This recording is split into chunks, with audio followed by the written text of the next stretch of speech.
sayur andalan ketika Krinan. Loh, hei Yuyu kakak. Setelah 1 minggu dihajar daging terus, mari kita perhijauan lagi. Isu iki aku arep masak cesim campur tahu putih. Dibumboni karo bumbu sejuta umat.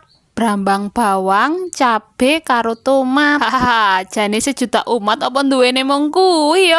Bumbu kabeh mau tak iris-iris. Lanjut tak uripe kompor dhisik, soalé nek arep nganggo geni luweng yo kesuwen. Iki brambange tak kongsang-kangseng. Nyambi brambange tak kongsang-kangseng, aku ngirisi tahu putih. Lah maneh-maneh ora kerekam kan, terus jegurno bawang putih mau, disusul lombok karo tomate melu mlebu. Tapi aja lali diongsang-aseng walaupun kene tangan sijine karo ngirisi tahu, soalnya ndak gosong kok pahit. Kan ora lucu nek isu-isu jangan wis gosong. Lah mak bedundu tahune wis dijepurno wae, tak nehi bumbu penyedap karo uyah ben ono rasa-rasane lah. Sembari ngungkep tahune mau ben meresep, iki tak sambil meneh muntesi cesime. Iki jare nek dipundhesi nggo tangan ngene iki rasane luwih legi lho daripada diiris-iris. Gajalo, coba wae ngono kuwi. Buktike tenan ora luwih legi apa luwih pahit jal. Hehehe.